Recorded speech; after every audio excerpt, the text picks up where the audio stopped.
경찰학교의 밤은 언제나 고요했다. 하지만 그날 밤만은 달랐다. 21기 의경 훈련병 입소. 나는 4주간의 훈련소 생활을 마치고 경찰학교에 입교했다. 300명이 넘는 훈련병들이 4층짜리 생활관 건물에 배치됐다. 나는 3층 중앙 쪽 생활관에 자리를 잡았다. 여기선 불침번이 좀 특이해. 선임 기수가 귀띔해줬다. 각 층마다 3명씩 서. 중앙 하나, 양 끝에 하나씩. 복도가 디귿자 형태라 끝까지 안 보여서 그래. 밤새 돌아다니는 놈 없나 감시하는 거지. 첫날 밤 나는 일과를 마치고 침대에 누웠다. 형광등이 꺼지고 비상구 표시등만 희미하게 복도를 밝혔다. 곧 코 고는 소리들이 사방에서 들려왔다. 새벽 3시쯤이었을까? 쿵 마이너스. 뭔가 떨어지는 소리에 잠이 깼다. 아마 불침번 녀석이 졸다가 뭘 떨어뜨렸나 보다. 나는 다시 이불을 끌어올렸다.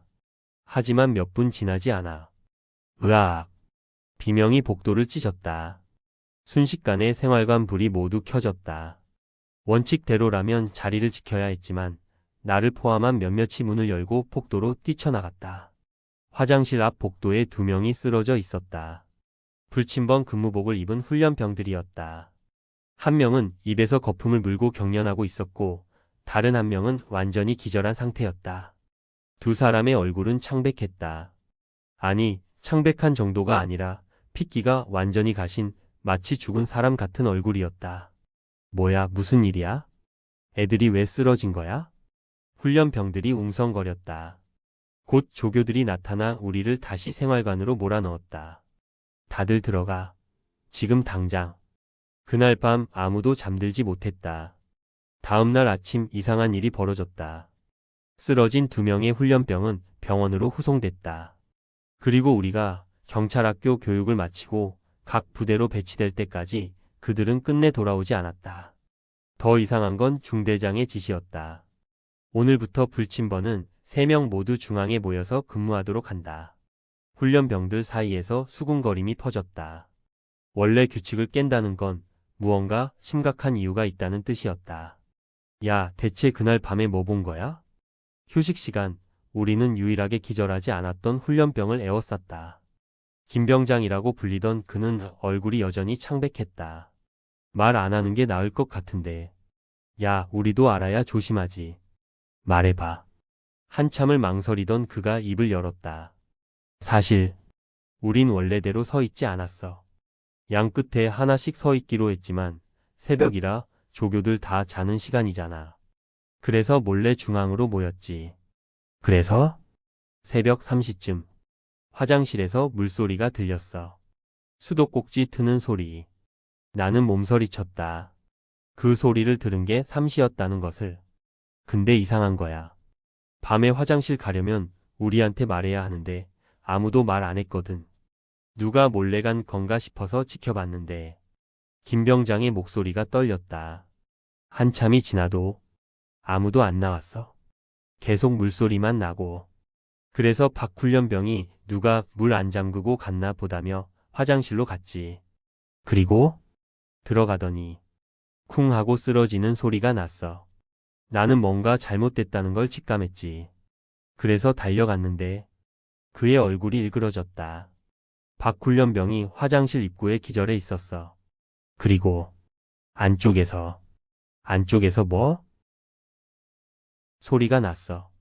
스슥, 스스슥. 무슨 소리? 뭔가 기어오는 소리. 공기가 무거워졌다. 나는 소리를 질렀어. 그 순간 최훈련병이 달려왔고 화장실로 들어갔지. 근데 그 친구도 비명을 지르더니 바로 쓰러졌어. 넌 왜 안 들어갔어? 들어갈 수가 없었어. 그 소리가 점점 가까워지고 있었거든. 경찰학교 교육을 마치고 나는 서울의 한 기동대에 배치됐다. 상경, 수경을 거쳐 어느덧 1년이 흘렀다. 어느 날 밤 후임과 함께 근무를 서고 있었다. 심심해서 이런저런 얘기를 하다가 문득 경찰학교 시절 이야기가 나왔다. 선임, 경찰학교에서 이상한 일 겪은 적 있으세요? 있지. 우리 기수 때. 나는 그날 밤의 일을 들려줬다. 후임은 흥미롭다는 듯 듣고 있었다. 아, 그 얘기. 후임의 표정이 묘하게 변했다. 저도 그 사건 알아요. 뭐? 제가 경찰학교에 있을 때 병원 갔다 와서 한 기수 늦게 들어온 선임이 있었거든요. 같은 방을 썼는데 심장이 쿵 내려앉았다. 그 사람이 선임 말씀하신 그 사건 때 기절했던 사람이래요. 병원에서 한 달 넘게 있다가 겨우 돌아왔대요. 그 사람한테 뭐 들었어? 후임은 잠시 망설이다 말했다. 그 사람이 중앙에서 근무하던 사람이었대요. 화장실로 따라 들어갔는데. 그래서? 불을 켰을 때 먼저 들어간 친구는 이미 기절해 있었고 후임의 목소리가 떨렸다. 웬 여자가 있었대요. 여자? 하반신이 없는 여자요. 온몸에 소름이 돋았다. 팔꿈치로 기어오더래요. 미친 듯이 빠르게 스슥스슥 소리를 내면서 나는 말문이 막혔다. 김병장이 들었다던 그 소리. 그리고요. 후임이 조심스럽게 덧붙였다. 저도 봤어요. 그거. 뭐? 3층 베란다에서 몰래 담배 피우다가 아래를 봤는데 후임의 손이 떨리고 있었다. 긴 머리의 여자가 팔로 바닥을 짚으면서 엄청 빠르게 기어가더라고요. 학교 뒷문 쪽으로. 그날 밤 근무를 마치고 나는 잠을 이룰 수 없었다. 후임의 말이 계속 머릿속을 맴돌았다. 하반신 없는 여자. 팔꿈치로 기어오는 것. 그리고 그 소리. 스슥, 스스슥. 나는 문득 궁금해졌다. 그 여자는 왜 거기 있었을까? 무엇을 찾고 있었을까? 그리고 왜 하필 새벽 3시 화장실에서 물소리를 냈을까? 며칠 후 나는 경찰학교 시절 같은 생활관이었던 선임에게 전화를 걸었다. 형, 우리 생활관 건물 원래 뭐였는지 알아요? 왜 갑자기? 그냥 궁금해서요. 잠시 침묵이 흐른 뒤 선임이 말했다. 글쎄, 내가 들은 얘기로는 원래 여자 기숙사였다. 리모델링한 거라던데. 여자 기숙사요? 응. 근데 오래전에 거기서 사고가 있었대. 한 학생이. 선임의 목소리가 낮아졌다. 3층 화장실에서 자살했다는 얘기가 있어. 면도칼로. 그것도 하반신을. 전화기를 놓고도 한참을 멍하니 앉아 있었다. 그날 이후 나는 경찰학교 얘기를 다시는 꺼내지 않았다. 하지만 가끔 조용한 밤에 복도를 걸을 때면 뒤를 돌아보곤 한다. 혹시 그 소리가 들리지 않을까? 스슥, 스스슥. 어둠 속에서 무언가 이쪽을 향해 기어오고 있지는 않을까? 후일담 그로부터 3년 뒤 경찰학교 3층 화장실은 폐쇄됐다. 공식적인 이유는 노후화로 인한 안전 문제였다. 하지만 그곳에서 근무했던 사람들은 안다. 진짜 이유가 뭔지를. 지금도 그 건물은 남아있다. 3층 화장실 문은 굳게 잠겨 있고 아무도 그 안으로 들어가지 않는다. 하지만 밤이 되면 여전히 들린다고 한다. 잠긴 문 너머에서 스슥, 스스슥 무언가 기어다니는 소리가. 일주일 전 무엇을 먹었는지도 까먹는 나이가 되었지만 20해가 지난 그날 밤의 기억만은 아직도 선명하다. 비 내리는 소리, 대문 삐걱거리는 소리, 그리고 젖지 않은 머리카락. 내가 6살이 되던 해까지 우리 가족은 방 2칸짜리 월세방에서 살았다. 주인집 식구들과 담 하나를 사이에 두고 같은 마당을 쓰는 집이었다. 할머니, 주인 아저씨 내외, 그리고 중학생 남매가 주인집 식구였다. 대부분은 친절했다. 할머니는 가끔 떡을 쪄주셨고 아주머니는 어머니가 힘들어하실 때 우리 형제를 봐주시곤 했다. 하지만 주인 아저씨만은 달랐다.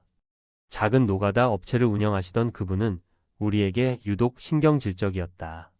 마당에서 조금만 시끄럽게 놀아도 고함을 질렀고 아버지 자전거가 자기 쪽에 가까이 있다고 화를 내기도 했다. 무엇보다 어린 나와 형을 자주 놀렸다. 지나가다 뒤통수를 툭 치거나 우리 엄마 흉내를 내며 비웃기도 했다. 술만 마시면 더 심했다. 처음엔 참으시던 부모님도 점점 참지 못하고 맞서곤 했다. 애들한테 그러지 마십시오. 어머니의 목소리가 떨릴 때면 아버지는 주먹을 불끈 쥐곤 했다. 그날도 비가 내렸다. 여름 장마철이었다. 굵은 핏줄기가 기왓장을 두드리는 소리에 잠이 깼다. 우리 집은 9시만 되면 모두 잠자리에 들었다.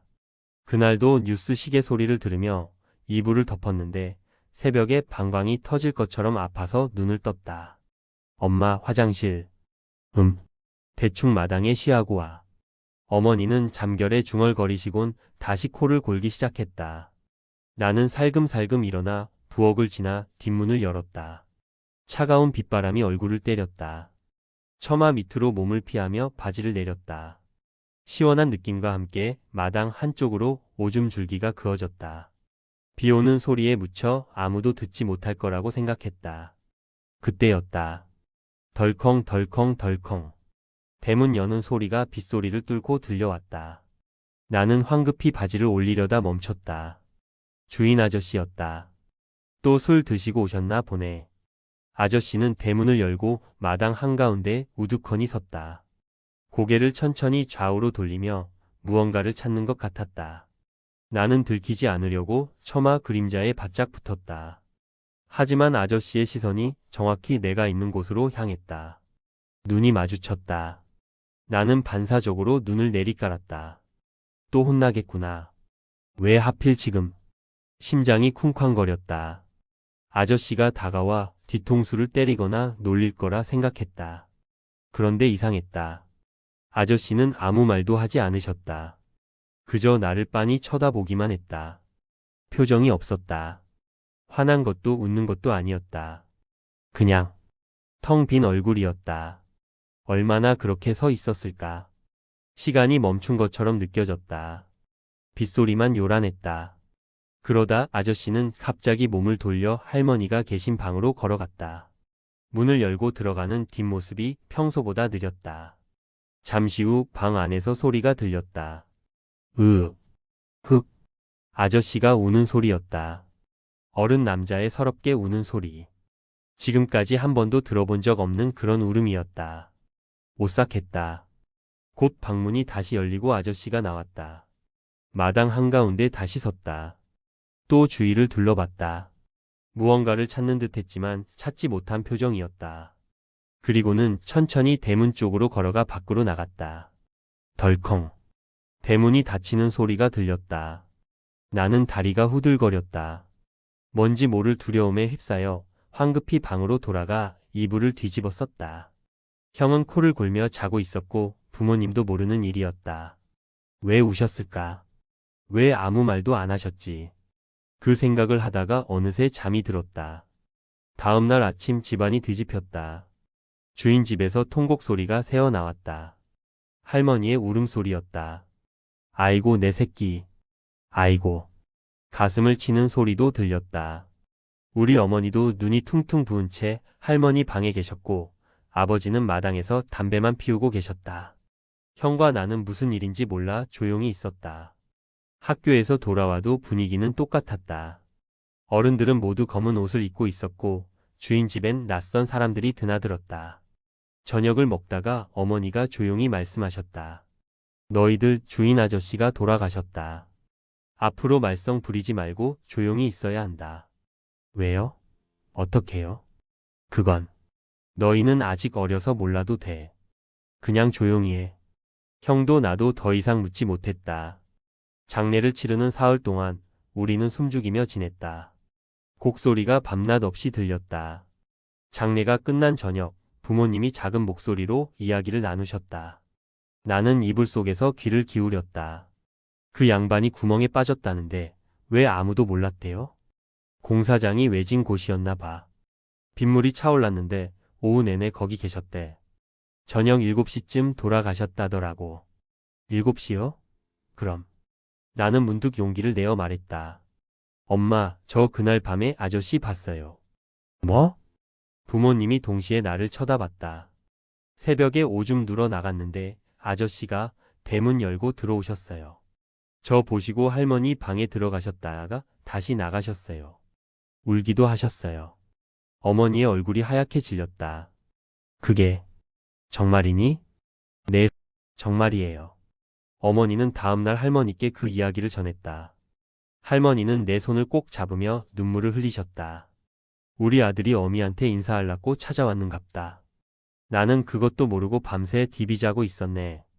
아이고 내 새끼야. 할머니는 다시 통곡하셨다. 그로부터 며칠 후 나는 우연히 어른들의 대화를 엿듣게 됐다. 그 아이 말이 맞다면 7시에 돌아가신 분이 새벽에 집에 오셨다는 거잖아요. 그러게요. 등골이 오싹해요. 근데 더 이상한 게 뭔지 아세요? 뭔데요? 그날 밤 비가 얼마나 많이 왔는데 그 아이 말로는 아저씨 머리가 하나도 젖지 않았대요. 그 순간 나는 그제야 깨달았다. 그날 밤 처마 밑에서 본 아저씨. 분명 빗속을 지나 들어오셨는데 머리카락 한 올 젖지 않은 채 마당에 서 계셨던 것을. 그때 내가 조금 더 컸더라면 그 의미를 알았더라면. 아니 어쩌면 모르는 게 나았을지도 모른다. 20해가 지난 지금도 비 오는 날이면 나는 가끔 처마 밑에 선다. 그리고 마당을 바라본다. 혹시 또 누군가 젖지 않은 채로 대문을 열고 들어오지는 않을까 하는 두려움과 기대를 안고. 그날 밤 주인 아저씨는 분명 무언가를 찾고 계셨다. 할머니께 인사를 하러 오신 것일까? 아니면 살아있을 때 못다 한 말을 전하려 오신 것일까? 그 표정 없는 얼굴, 서럽게 우시던 소리, 그리고 젖지 않은 머리카락. 나는 그날 밤 이승과 저승 사이 어딘가에 서 있는 사람을 본 것이다. 비가 오는 날이면 지금도 가끔 그분이 생각난다.